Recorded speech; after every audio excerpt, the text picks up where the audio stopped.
So it's been over 2 months since the updated 2023 iPhone 15 Pro and Pro Max were released. And I'm here to tell you, well, this is a fantastic phone.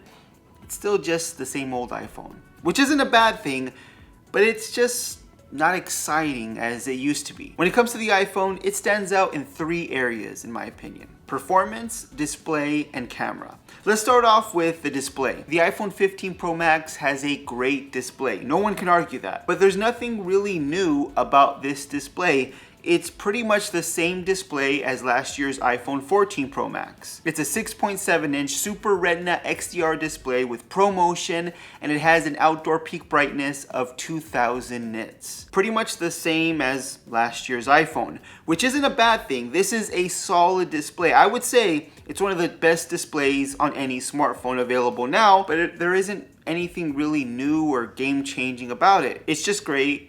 And there it is. You can't really blame Apple for that though, because if something's great, do you really need to change it?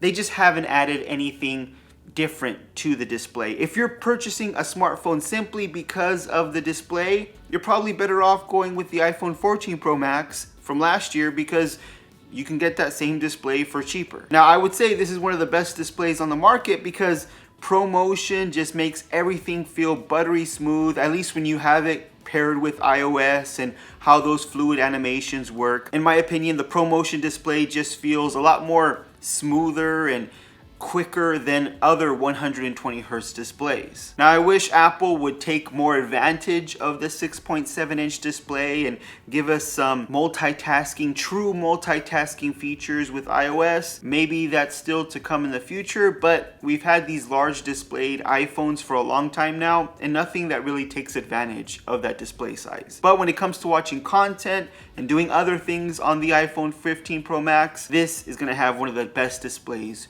for those type of things. Now, the second thing that I think makes the iPhone 15 Pro Max and really stand out from the other flagships available right now is performance. The A17 Pro chip inside the iPhone 15 Pro Max is amazing. I can't say enough good things about this all-new chipset. Apple somehow took an already fantastic A16 Bionic and made it even better by giving us the A17 Pro chip. Apple also talked about how this new chipset with its graphics performance is going to be able to give you console level gaming on your iPhone. Now, I'm not much of a mobile gamer, but I do appreciate Apple trying to give us the best performance possible, and that translates to really good day-to-day usage. The phone is able to open up applications, switch back and forth from different applications seamlessly. There's never been any performance issues, at least for the 2+ months that I've been using the iPhone 15 Pro Max. Even with very demanding applications or tasks like video editing on LumaFusion, the iPhone 15 Pro Max handles it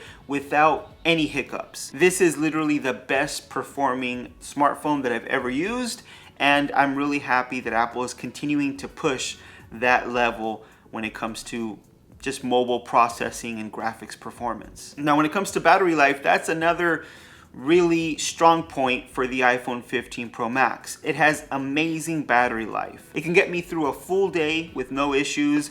I can even get through 2 days with light usage if I wanted to. If I turn down low power mode, who knows, I could probably even go into the 3rd day. It has really good battery efficiency. Apple kind of fixed the mistakes they made or the issues that were plaguing the iPhone 14 Pro and Pro Max, where the battery capacity would start to deplete really quickly and affect the battery performance. Over 2 months now, almost 3 months, you can see the battery capacity on my iPhone 15 Pro Max is still at 100%. So that's nice to see that Apple's kind of fixed that issue that the previous iPhones had. And because of that, it just performs really well. I never have to worry about battery life when it comes to the iPhone 15 Pro Max. And that battery efficiency, along with the performance, makes the iPhone 15 Pro Max second to none, in my opinion, when it comes to those 2 areas. And really why I always reach for the iPhone when I want to get work done or I want to get things done quickly.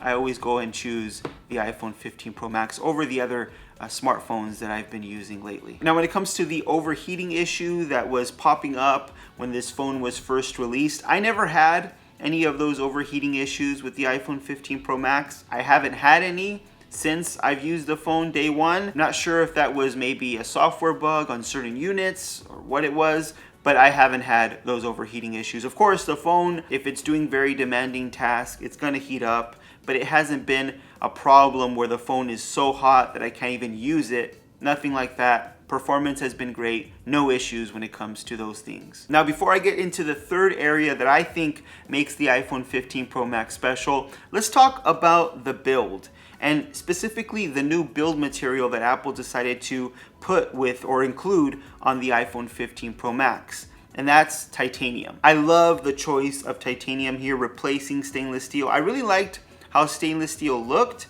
but having this titanium build allows for an already heavy phone to at least be a little bit lighter and easier to use when you're actually handling the phone. It's a big phone, so having it slightly lighter than the previous version makes it a little bit easier to carry around and use day to day. Also, the slightly curved edges of the iPhone 15 Pro and Pro Max just make holding the phone a lot easier as well. It's not really digging into your fingers when you're using it. It's a lot more comfortable to actually use this phone compared to the previous versions. Of course, it's still made of metal and glass. If you drop it, it's gonna break. So I still do use a case.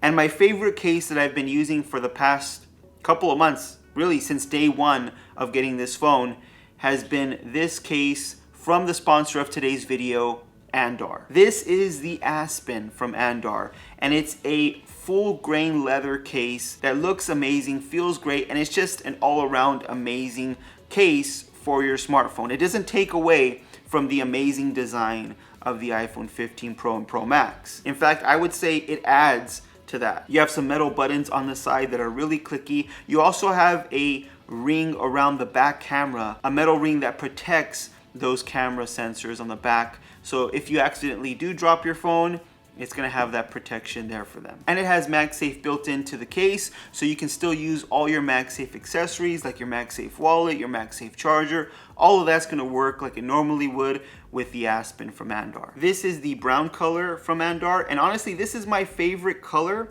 from Andar. There's also other colors available as well, and I've been using it, like I mentioned before, for the last few months, and you can see the nice patina that this full grain leather is starting to show. And that's my favorite part of using leather cases, the wear that starts to come from using those leather accessories. But Andar also makes a variety of other accessories as well, wallets, bags, and other cases for your other devices. And I just really love how they're made. They're really well-made accessories made with high quality materials. You're not gonna go wrong with an accessory or a bag or a wallet, whatever it is from Andar. You're not gonna go wrong with what they have. And if you use the code RTTech, you can get an extra 15% off your order. So you're gonna get an extra discount on an already great product from Andar. So if you're looking for a great leather case for your iPhone, now that Apple has stopped making leather cases for the iPhone, definitely check out Andar. I'll leave a link to Andar in the description below. And thank you, Andar,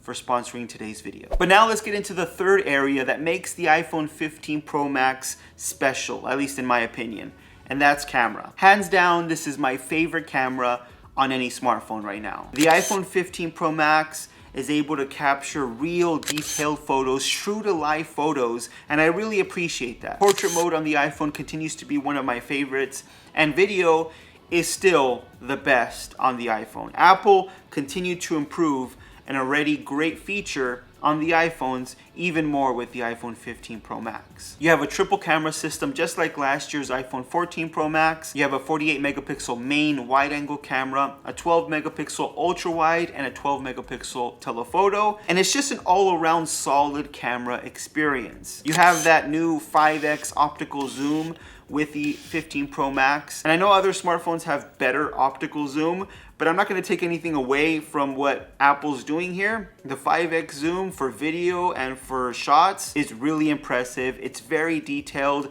and I really like what Apple's doing here with that 5x zoom. Hopefully they continue to give us even more optical zoom in the future. You have pretty much all the camera modes that you can ask for, like macro, night mode. You have Pro RAW and Pro Res available, which allows you to get even more detail and flexibility with those shots and videos. And it's just an all-around amazing camera system. If you want the best camera experience, the best all-around camera experience on any smartphone, I would have to go with the iPhone 15 Pro Max. Simply because that whole package is just great. It may not be the #1 option for taking shots, but it's really up there. And it's definitely the #1 option for taking video. And I kind of think that whole package just makes it the best all-around option if you're looking for the best camera experience. And really, that's one of the main things that I think make the iPhone 15 Pro Max stand out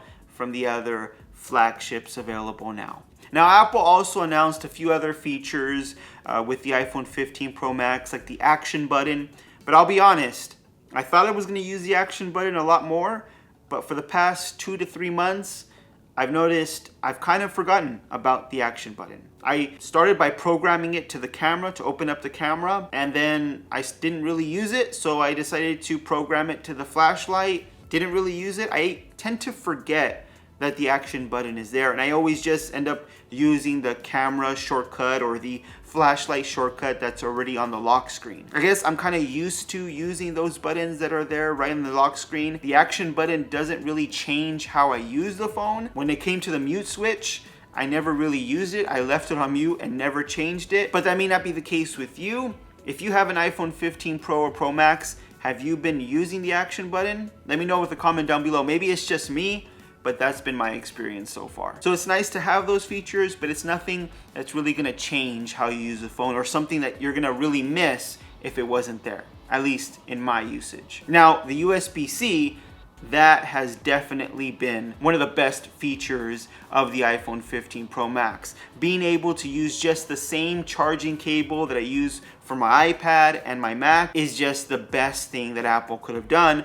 Now, I know Apple was kind of forced into this, but nonetheless, it's nice that Apple finally made this change. Also, having all those accessories with USB-C available, it's just so much better to have an iPhone with USB-C, and I'm happy that Apple finally made this change, and that's something that I definitely would consider a great new feature with the iPhone 15 Pro Max. And really, I can honestly say the iPhone 15 Pro Max is a solid smartphone. If you're gonna look for a flagship smartphone, you definitely wanna check out the iPhone 15 Pro Max.